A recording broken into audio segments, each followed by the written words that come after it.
진시황이 근데 그걸 좀 원장님 네. 먼저 만났어요. 그래서 시황이 형이 연락이 없더라고요. 연락이 없어요. 안녕하세요. 장걸다 구조연 조창환 황재환입니다. 반갑습니다. 사실 알 수 없죠. 왜냐하면 역사적 기록에 이제 유명하게 된 게 뭐 파스칼이 철학자가 그랬죠. 뭐 클레오파트라의 코가 1cm만 뭐 높아졌어도 뭐 역사가 이제 바뀌었을 거다. 뭐 이런 이야기 괜히 던져가지고 미인이 아닌가 이렇게 생각하는 거고, 서양 사람들을 인식하는 미인의 기준으로 이제 제일 유명한, 옛날에 유명한 사람은 이제 일리아드 오디세이에 나오는 그 헬레나 있잖아요. 헬레나. 트로이 전쟁할 때 그 그리스애들이 왜 나 여기 와서 전쟁하고 있지 이러다가 성벽에 올라가가지고 이제 헬레나 있는 거 보고 납득이 되네.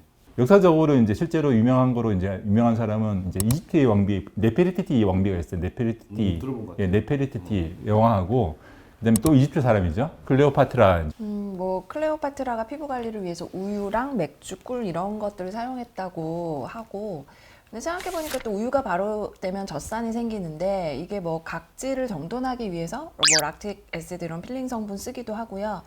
또 심지어 요즘은 뭐 이런 것을 원료로 해서 스컬트라라든지 주베룩 이런 것들이 이제 얼굴에 자가 콜라겐을 이제 생성해 준다고 해서 인기를 끌고 있죠. 맥주는 뭐 발효되면 효모와 효모 대사단물이 생기는데, 이런 게 이제 발효가 됐을 때 피부 콜라겐 재생이나 뭐 멜라닌 억제 이런 데 좋은 성분들이 또 침투가 좀 더 용이할 수 있다고 해서 근거가 있을 것 같기도 하고, 또 호주의 어떤 마오리 쪽 원주민들은 옛날에 뭐 피부에 상처가 생기면 꿀을 발라서 상처를 치유하기도 했다고 해요. 그래서 꿀은 뭐 세포 재생도 좀 도와주고 보습 효과도 있기 때문에, 또 거기에 이제 다량의 당질 같은 것들이 피부결을 정돈해주고, 또 뭐 아미노산 이런 것들이 영양인자로 작용을 할 수가 있어서 뭐 완전히 뭐 근거가 없는 그런 속설이나 이런 건 또 아닐 것 같기도 해요. 중국에도 보면 그 4대 미녀 있잖아요. 4대 미녀 중에 한 명 알 것 같은 초선 아니에요? 초선? 초선. 예. 초선 들어갔죠? 맞아요. 맞았다. 네, 네. 예. 서양에서는 이제 클레오파트라의 어떤 미모 뭐 이런 게 유명하면, 동양에서 또 양귀비가 유명할 수 있겠는데, 피부가 굉장히 우유빛처럼 하였다는데 뭐 그거는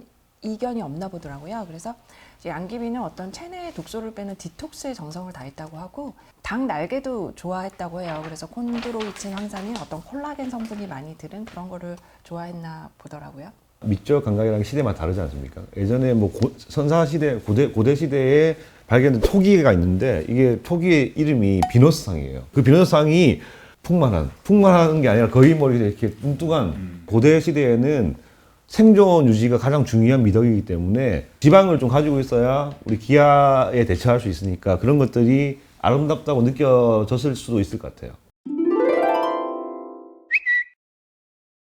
진시황 뭐 역사 잘 몰라도 다 알지 않나요? 이름은 진시황은 들어봤을 거고, 진시황이 왜 이제 중요하냐면, 중국을 이제 영어로 차이나라 그러잖아요. 중국을 또 진나라 그랬거든요. 진나가 차이나가 된 건데, 중국의 뭐 그 문화라든지 뭐 그 여러 가지 그런 것들이 사실은 체계가 잡힌 거는 진시황이 잡은 건 맞거든요. 그래서 진시황이 굉장히 액티브하고 똑똑하고 뭐 일을 많이 벌렸는데, 그 사람이 이제 너무 똑똑하다 보니까 자기가 이제 일을 벌려놓은 거를 자기 말고는 마무리 못 한다고 생각을 했대요. 그래서 불로초를 구해가지고 자기의 영생을 얻으면서 이걸 해결하겠다고 이제 했는데, 그걸 통해서 이제 일찍부터 이제 불로초 찾아 사람들을 보냈거든요. 그래가지고 뭐 불로초를 이제 자기가 구해오겠다.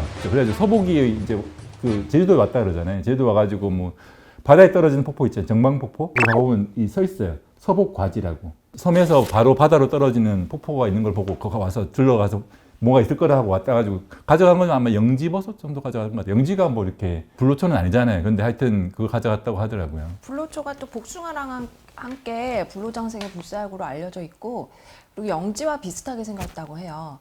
그래서 이게 뭐 장수와 어떤 그런 영혼을 대표하는 그런 뭐 길상으로 유명해졌다고 하고, 경복궁 당장 꽃담의 불로초는 영지버섯처럼 이제 그려져 있다고 하네요. 좀 다른 얘기일 수 있지만, 기능학적으로 불로초는 제가 생각할 때는 건강을 유지할 때 산화 스트레스와 환원 스트레스 축이 있어요. 산화 스트레스는 계속 우리가 이 스트레스를 받고 있는 것이고, 그래서 항산화제를 많이 먹으면 환원이 되니까 건강해지는 건데, 문제는 산화 스트레스, 뭐 실제로 스트레스든 어떤 스트레스든 몸에 있는 산화 스트레스 하나도 없는 사람이 글루타치온이나 치옥사시드 같은 강력한 항산화제를 많이 복용하면 오히려 환원 스트레스로 건강을 해치게 되거든요. 근데 피부과에 오거나 대부분의 현대인들이 주로 산화 스트레스를 많이 받기 때문에 현대의 불로초는 항산화제죠, 쉽게 말하면. 근데 중요한 건 산화 스트레스가 하나도 없으면 빨리 죽어요. 환원 스트레스 때문에.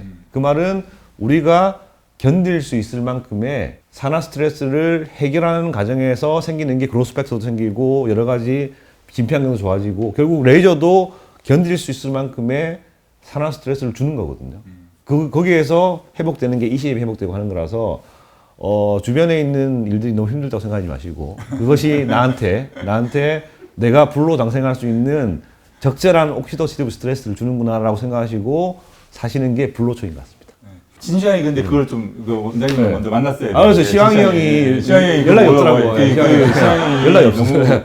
진시황은 이 수은을 이제 굉장히 애용했다 그래. 수은이 한의학에서는 굉장히 고급 약재로 이렇게 돼가지고 이거를 먹으면은 이제 늙지 않고 피부도 왜냐하면 이게 수은을 이제 복용하게 되면 이 혈관이나 이런 것들이 침착이 되면 혈관이 막혀서 이제 부종이 생기면서 얼굴이 좀 팽팽해지고요. 그 다음에 혈관들이 이렇게 죽으면서 사실은 처음에 좀 창백해지는 게 생기거든요. 그래가지고 그게 미백 효과가 있다 해서 굉장히 이제 좋아 보이는 거. 그래서 한의학에서 이걸 명약이다 이렇게 했던 거고 또 이제 중국의 기방에서 이런 데서는 이제 피임약으로 이거를 차로 이렇게 마시고 했대요. 수은을 차로 마셨어요? 네, 수은 차에 다 마시고 막 그랬대요. 진시황이 나중에 폭정을 일삼잖아요. 굉장히 똑똑한 사람이었는데 나중에 하는 행동들을 보면 좀 바보 같아요.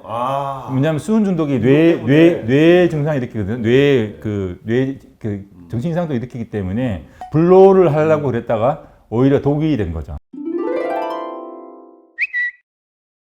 노아의 정말이라는 책 혹시 보셨어요? 노아의 정말?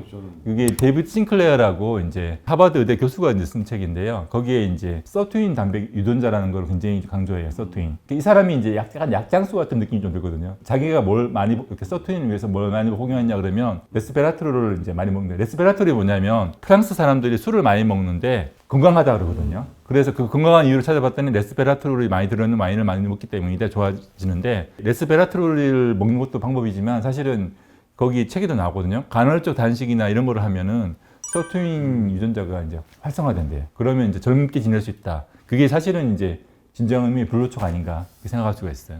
그러니까 사실 현대에 있어서는 뭐 그 데이비드 싱클레어가 강조했다듯이 뭐 적게 먹고 요즘 뭐 공복을 좀 길게 하는 그런 간헐적 단식 많이 추천되죠. 또 뭐 운동을 많이 하고 이런 것들이 이제 불로에 도움이 되는 중요한 요소 같고요. 그리고 사실 노화가 됐을 때 우리 삶의 질과 굉장히 연관이 있는 건 근육의 양과 질인 것 같아요. 근육이 줄어드는 거를 요즘 하나의 질병으로 간주를 할 정도로 그래서 요즘은 이제 근육 양을 좀 늘릴 수 있지 않을까 뭐 이런 것들이 이제 중요한 화두이고 전 세계적으로 또 실제로 히트도 하고 있고요. 그래서 뭐 하이팸 이런 게 메커니즘을 이용해서 근육량을 늘리는 이런 장비도 이제 개발이 되어서 인기리에 하고 있고 최근에 이제 나 혼자 산다 프리미어리그에 뛰고 있는 그 뭐 황희찬 선수가 나왔는데 그 훈련하는 곳에 그런 치료실에 보니까 BTL 회사의 그런 뭐 체외 충격파라든지 그런 뭐 엠스커버트 이런 장비가 다 구비되어 있어서 그런 프리미어리그 선수들의 어떤 운동량 그런 어떤 기술 향상을 위해서 아주 적극적으로 사용하는 모습을 보고